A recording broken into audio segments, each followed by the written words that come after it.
ये नेतृत्व नकारा गया है मोदी जी का। भारतीय जनता पार्टी एनडीए के नाम पर वोट नहीं मांग रहे थे, कह रहे हैं ये मोदी की गारंटी है। एक बार भी उन्होंने एनडीए का नाम लिया, एक बार उन्होंने भाजपा का नाम लिया। तो ये मोदी की हार है। मोदी की जब हार है तो उन्हें नैतिक जिम्मेदारी लेते हुए प्रधानमंत्री पद पर दावेदारी नहीं करनी चाहिए। लेकिन ये तो मैं कह सकता हूं, कोई कठोर शब्द उनके लिए इस्तेमाल नहीं करना चाहता, लेकिन इतना जरूर कहना चाहता हूं कि जनता के इच्छा के खिलाफ वो अपने आप को थोप रहे हैं। सर, कल बैठक हुई, पूरे इंडिया ब्लॉक के लीडर्स बैठे और उन्होंने चेयरमैन भी इंडिया ब्लॉक का कांग्रेस के राष्ट्रीय अध्यक्ष मल्लिकार्जुन खड़गे को मान लिया, चुन लिया और ये कहा कि हम विपक्ष में बैठेंगे, लेकिन अभी हम विपक्ष में बैठेंगे। एज ऑफ नाउ इस शब्द का इस्तेमाल किया गया। इससे कोई संभावनाएं देखी जा सकती है क्या? बिल्कुल देखनी चाहिए। हमें जनादेश का पालन करना विपक्ष का धर्म है और जनादेश मोदी सरकार के खिलाफ है। तो हमें उस जनादेश को क्रियान्वित करने के लिए एक लोकतांत्रिक ढंग से भरपूर प्रयत्न करना चाहिए। आप देखिएगा, मोदी जी जिसने जनता ने रिजेक्ट कर दिया, जनता का इतना दबाव पड़ेगा घटक दलों पे कि वो खुद ही मोदी जी को हटाएंगे।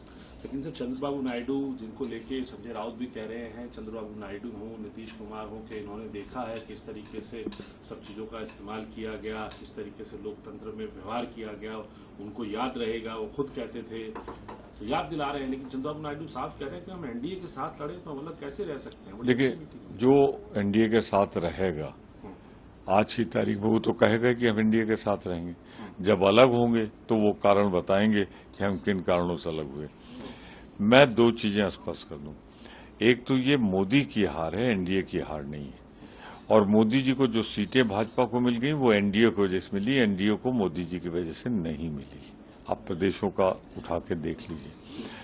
तो मोदी जी जिसे जनता ने रिजेक्ट कर दिया है, अगर उसे अपने सर पर बैठा लेगा एनडीए तो एनडीए डूब जाएगा।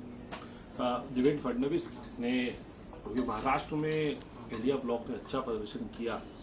संजय राउत भी कह रहे हैं कि एक शिवसेना उद्धव ठाकरे ग्रुप की गुट की वजह से एक अच्छा मैंडेट मिला। तो देवेंद्र फडणवीस जो मुख्यमंत्री हैं, उन्होंने कहा कि मैं अपने पद से इस्तीफा देके अपनी पार्टी से इस बात की मैं इच्छा जताई है उन्होंने कि अपने पद से इस्तीफा देके वो संगठन के लिए काम करना चाहते हैं, जिम्मेदारी लेते हैं। ये चुनाव किस लिए हो रहा था? केंद्र सरकार के लिए हो रहा था। प्रदेश की यूनिट्स को उसमें सहयोग करना था।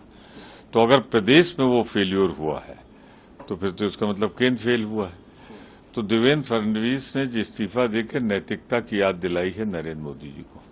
अयोध्या के ऊपर कल आपने जरूर कहा था, बात रखी थी, लेकिन अब जो वहां से सांसद चुने गए हैं वो कह रहे हैं कि सीधे तौर पे अब जनता ने बता दिया कि राम को कौन लाया है या राम किनको लाएंगे। जिनकी औकात खुद आने की नहीं वो राम को लाएं, जिन्हें देश में खुद अपने बूते पे नहीं आए वो राम को लाएं।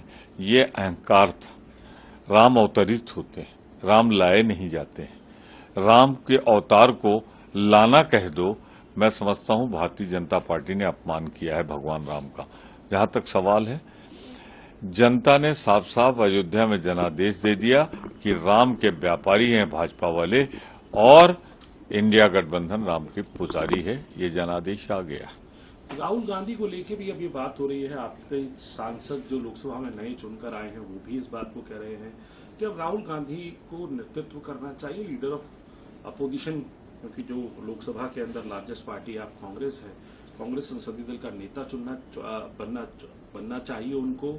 इस बात को कंसिडर करना चाहिए। आप कैसे देखते हैं? लोकतांत्रिक महाभारत जो हुआ है लोकसभा के चुनाव का, उसमें अगर महानायक बन के कोई उभरा है तो उसका नाम है राहुल गांधी।